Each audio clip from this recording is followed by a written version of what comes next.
been a period like sort of tell that story. I was asked a question a while ago about the covenants, and that's key to this whole story. In the middle of the 17th century, we've got the King Charles I, King of England, King of Scotland, King of Ireland. And our story really revolves around Charles I. He was born in Aberdour in Scotland, but spent most of his life in England. And Charles I was brought up in the Church of England and was very strong Anglican, very high church Anglican. Charles I wanted to impose the Church of England on all his kingdoms. One of the first things he did was to try and impose the Church of England bishops formed service prayer book on Scotland. And the people in Scotland had their own Presbyterian Reformed church, didn't want a very high Church of England. In their eyes, in the eyes of the Presbyterians in Scotland, and in the eyes of the Puritans in England, that was, if not Catholic, it looked very close to it, and that was unacceptable. And the Queen was a Catholic, so in the eyes of Presbyterian Scotland, this was just a step too far. When the King insisted, the Scots objected. And at the first reading of the prayer book in St Giles Cathedral, there was rioting. There was rioting in the church, rioting in the street. The King insisted, and the Scots wouldn't back down. So in 1638, in February, the Scots drew up a covenant, an agreement with the people to fight for their religious freedom. And it was an agreement that was signed by the gentry, it was signed by the ministers, by the burghers of the town, and in the end by ordinary people who made their mark. Now people were signing in blood, signing in tears, because they believed this very, very strongly. The King was not backing down, the Scots wouldn't back down, war was inevitable. And the Scots raised an army of the Covenant.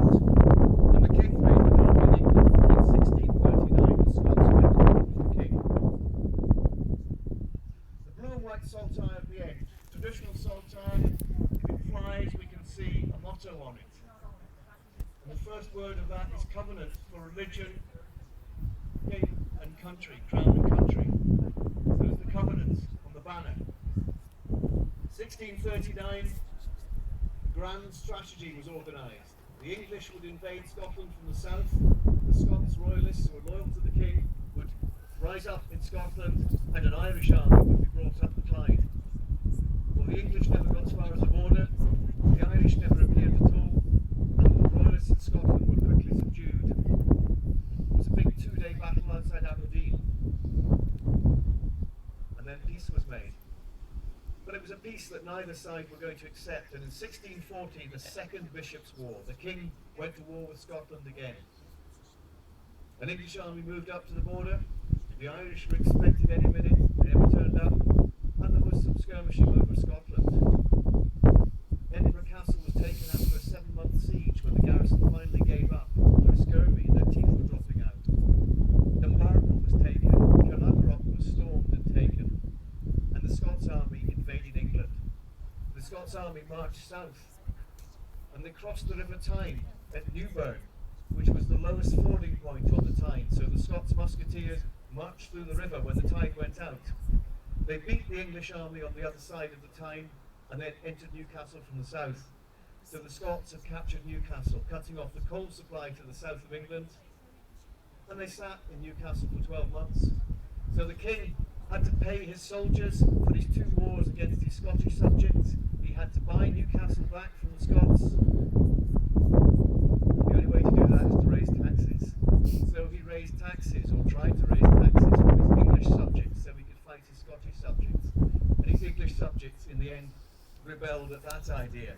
There are many causes for the Civil War in England, but probably the major one, certainly from our point of view in Scotland, has got to be the Bishops' Wars, the King's desire to impose the Church of England on Scotland. Let me get back to my flags before my ensigns blow away. Most of the Scots soldiers would march under a saltire, St Andrew's Cross. Often blue and white, but not always blue and white. And over in the middle, we've got a black and white saltire. One of the Erskine regiment, and black and white comes from the Erskine family coat of arms. The Hamilton regiment also marched under white saltire, taking the Hamilton coat of arms. The Angus regiments marched under red and white saltire. Fife regiments probably marched under black and white saltires or gold and white saltires, but they would have mottos about the covenant for religion, crown and country. So 17th century history and politics gets very complicated. It says on their flag they're fighting for the king, for the crown, and yet they're fighting against the king. So you just have to get your head around that. They're on the king's side. 1643, the English Civil War is underway, and both the English Parliament and the king are desperate to get their hands on the Scots army because it was a well-trained, well-drilled army. And in the end, the Parliament signed another covenant, a solemn league and covenant. They were going to impose Presbyterianism on England, and the price for that, the cost of that, was the Scots army. The Scots invaded England in 1644, ranging all over the country down as far south as Gloucester and Hereford. 1644 saw the start of a civil war in Scotland. The famous Marquis of Montrose entered Scotland with two colleagues, hardly an army invasion, but for 1 year he raised an army of Highlanders and Irishmen. They finally appeared in the west and won victory after victory over the Covenanters until he was beaten in 1645. The gold standard in the middle is a royalist, the Scots royalist standard, and that's from the Gordon family. So it's got the rampant lion, Charles Rex, CR, God Save the King, very clear which side they're on.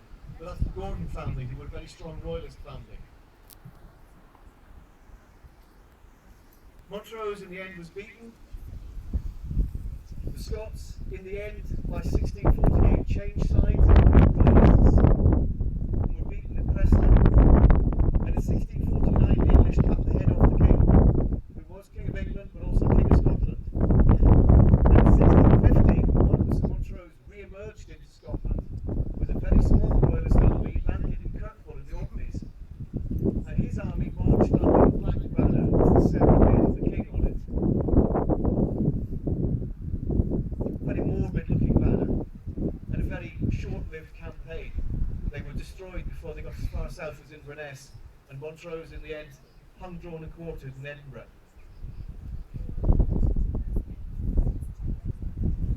The flag on the end is an English flag, Astley's regiment. Now, in English banners, they have a different heraldic design. They put St George's Cross in the corner of the capstan, not over the whole flag, like it's St Andrew's Cross. Gentlemen, if you're struggling, you can furl your banners. Yeah. When the head was cut off the king, Scotland declared Charles II king immediately. The English didn't. And Charles II landed in Scotland in 1650, and within a month of him landing at Spey Bay in the north, the English had invaded, and they beat the Scots army at Dunbar. They took the south of Scotland very quickly, and they sat between Bannockburn and Falkirk looking at the Scots army sitting in Stirling. It was a stalemate, neither would go north or south, but the English then decided to invade Fife, and just a few miles from here, at Inverkeithing, the English invaded. The Scots had gun positions at North Queensferry, but the English fleet actually came round into the bay behind where the breakfast yard is now. They had flat bottom boats sent up from England specially so they could get into the shallows and offload cavalry and infantry. They beat the Scots army at Inverkeithing, at the Battle of Inverkeithing, and very shortly afterwards, the king and the Scots army, as the English pushed up through Fife, the king broke out and headed south to Worcester to get beaten again. The English took Stirling, Perth, Dundee, and then moved on up Aberdeen, and the following year they were in Orkney. 3 castles held out against the English, the Bass Rock, Dunnottar. Bass Rock in the end was taken, Dumbarton was taken, and months afterwards finally Dunnottar was taken. And Dunnottar was the hiding place of the Scots crown jewels. Now they were supposedly smuggled out of there, shoved up a lady's skirts. So it must have been hard to walk with a crown up your skirts. But anyway, they got them out of the castle before it surrendered, and they were hidden under the floorboards of a local church in Aberdeenshire.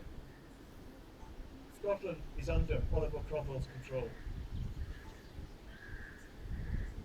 There are various risings in 1653 and 1654 in the Highlands.